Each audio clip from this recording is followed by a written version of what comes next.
Orchot Tzadikim. Rav Shimon ben Chalafta said in Masechet Sotah, from the day miyom shegavra egrofa shel hanufa, nitavtu adinim nitkalkelu maasim. From the day the fist of flattery grew strong, laws were perverted and deeds were rendered defective. And no one could say to his fellow man, my deeds are greater than yours. So when the laws get perverted, when there's flattery, right? What happened? The guy is the judge, or he's an administrator in a certain government office, and then there's a guy who flatters him. He comes to his restaurant. He gives him special attention. He goes and he plays golf with him, and he schmoozes him up over there. So now he needs a favor. He's, listen, you know me. I need you to make it happen. Jump through some hoops, and do something you wouldn't do for a regular person. So now the law says, I have to, listen, you can't be above the law. You have to follow the rules. You can't get your own set of rules. But at the end of the day, because he flattered him, so he feels, okay, for my friends, there's this thing, PBA cards, right? So what is it? You have a card that says you're close, you have a relationship with some cop. So you do a small infraction, you ran a stop sign, whatever. So you show him a PBA card. Okay. Who do you know? I know Detective so and so. Okay, let go. It's okay. It's fine. That's flattery. That's straight up what it is. But the next guy who doesn't have his card, he's gonna get a ticket. Yeah, that's how it works. It is what it is. If you're friends with the guy, if you have a card that says you're a friend with the guy, so you're good. So you see, the laws get perverted, all based on from the day the flattery grew strong. Protects you. Yeah, protects you. Rabbi Elazar said, all men who have flattery in them bring wrath to the world. As it says, V'chanfei lev yasimu af. Those who have flattery in their hearts will bring down wrath. What is more, they cause their prayers not to be heard. Their prayers will not avail. Why? Because a lot of times people who rely on flattery, they rely on people. Al tiftehu bin divim. Right? Do not rely on the noblemen. You know who I know? That's how people start talking. You know who I know? I can make all this go away in 1 second. I call this guy, he knows this guy, boom. Bada bing, bada boom. So he starts relying on people and not relying on Hashem. And in the end, what does the Mishnah in Pirkei Avot say? Don't be close to the Rashut, don't be close to the government officials. Why? Because they will use you when it benefits them. But the second it doesn't benefit them, they throw you out. And then you're going to say, oh, people, why? I relied on them. I did so much for them. Look how people threw me and corrupted and threw me out. And they should have realized they should rely on Hashem. Even fetuses in their mother's womb curse the ones who flatter, and they will fall again. All who flatter a wicked person, in the end will fall into his hand. And if he will not fall into his hand, he will fall into the hand of his son. Right? What happened? The guy... he was higher up in the government, right? And he flattered him and he helped him, and he was a wicked guy. He says, I'm your friend, right? Yeah, no problem. You need help, I'm here for you. I'll cut this corner for you, cut that corner for you. And in the end, you need him later in life. He said, hey, I helped you, I flattered you, I gave you bribes, I gave you everything. Listen, I can't help you now. What do you mean? You're my friend. I'm in trouble now. I need you to say you're the only one who could take me out of this situation. Listen, I'm sorry. Or even worse, they say, who? What? When? What are you talking about? Do I know you? Right? Because he, really the guy who could have helped him, now he's getting flattered by some bigger guy. So he has to help him. He can't help you no more. So in the end, you fall into his hand, and not into his hand, even into the hand of his son. Every community that has in it flattery is as repulsive as nidah, and in the end is exile. Hazal shalom. People can't live there. People have to leave and start a new community somewhere else.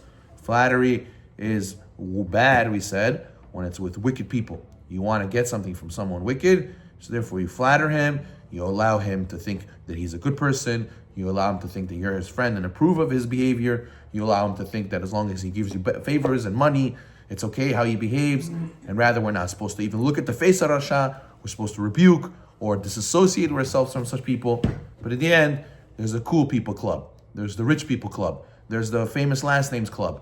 And everybody wants to be part of that club. So they flatter and they say, the famous case we spoke about many times is the yes man. the guy, there's the multi-billionaire, and you have all these people around him, and all of a sudden everything he says, yes, you're right, yeah, that's amazing, yeah. They agree with everything he says. Why? Because they want to be in his entourage. They want to mooch off of him. He flies to Dubai, we get to fly to Dubai also. He gets to eat in a 5-star restaurant, we get to eat with him too. So of course we're going to say yes to everything. One day, maybe he'll be in a good mood. He'll start giving Ferraris to everybody. Who knows? Who knows what these people can do today? So I'll just massage him here, tell him what he wants to hear, and flatter him. And that's what people do. On a small scale, bigger scale, it applies to everybody. Therefore, one should remove himself from flattery and not flatter someone to validate him in his evil, even if he stands to receive many favors from him. Not his relative, not his children, because the person will, Chas Shalom, enable him to go and think what he's doing is okay. What has happened? The story. There was a certain virtuous man who had a daughter marry off, and there were two suitors. There was two people who wanted to marry her. So the father went and asked someone to start a quarrel with him, so as to ask these two suitors to judge between them in order to test them. So what did he do? So the guy went and spun them he made a fake fight between him and another person, and he asked these two suitors to come and decide who's right, who's wrong, to go see how they'll judge. So they did so. One of the suitors flattered the father so he could win his daughter. And then he pronounced on him right on the spot that I'm going to give my daughter to the other one. Why? He says, he must be a good man if he did not flatter me and did not favor me. What did he say?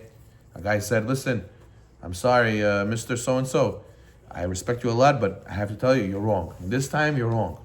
Some people, they're scared. They don't want to lose the approval of the, right? Like the producers in the studios. We can't lose the ratings. We got to get the ratings. We got to give the people what they want, right?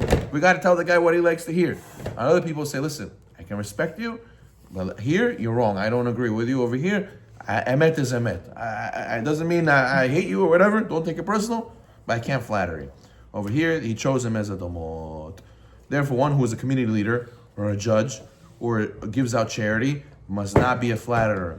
Because if he flatters someone instead of rebuking him, the entire community will be spoiled. And each one will say, the Parnas flattered that man. They will not accept this reproof. What happens? So the rabbi, he flatters somebody, right? He says, Rabbi, I don't understand. They tell each other, the people in the community tell each other, see this rabbi? He's fake. Why? Look, when the rich people come, he's hoo-ha with them, and he gives them attention. And us, well, because we don't give the big bucks, so we're nobody to him. And then we see them. They come to shul in the car. They come and they come natzanua. They come and they don't wear kippah and they don't make bracha and they talk during davening. He doesn't rebuke them. He just hoo-ha with them. What is that? For me, whenever this rabbi speaks, I don't listen. That's it. In my book, he's off. So what happened? From a little flattery, so now he lost all his credibility. Chas v'shalom. So now, people who are community leaders have to be very careful not to be doing this, not just because you yourself are not rebuking it, it's a problem. The whole community suffers. Now, the whole community, the structure of how it's supposed to be is not there because they invalidated you. In their book, they wrote you off because they see that you're a flatterer. Okay, so therefore he says the guy who gives out charity also, if he flatters and gives charity, he's the one who flatters them, or who flatter him, and he gives charity even though they're not deserving of it, right? So the guy doesn't deserve the charity. The other people are more important, and because he flatters them, I'll cut you a check. I'll give you a charity because you flattered me. Happens a lot. People, they want to be part of an organization because they're going to be a board member, or because they're going to get a big plaque and award at the dinner. That's all flattery also. If he's doing it just for that reason, listen, we need a big check from you. Can you help us? We're making a campaign now, and we're gonna give you the Torah Builder Award, the Chesed, the Pillar of Chesed Award. We're gonna have a big gala. We're gonna give you the award over there, and the guy does it because of that. That's the only reason he gave the tzedakah. So that's it. They flatter him, and that's how they got tzedakah. So therefore, it's not right how to do it that way. Also, persons do the Shem Shamayim. The worst of all flatteries is flattering others to cause them to sin. Or in the case where one is having a dispute and you flatter others to aid him and thus confirm him in his wrong, or as one pursuing transgressions, such as illicit relations and other evils. The worst is when you make another person sin. So you do, you flatter the guy, you butter him up, you speak to his heart, and you convince him to do a sin. No, don't worry, I got you. You're good, you're smart, you're never going to get caught. No, it's okay. You go and you sweet talk him to do a sin. That's the worst. As it says by Shlomo, Yeravam ben Avad merited to be a king for not having flattered Shlomo, but having rebuked him for building of the Milo. Building Milo, what happened? Shlomo built a palace for Pharaoh's daughter.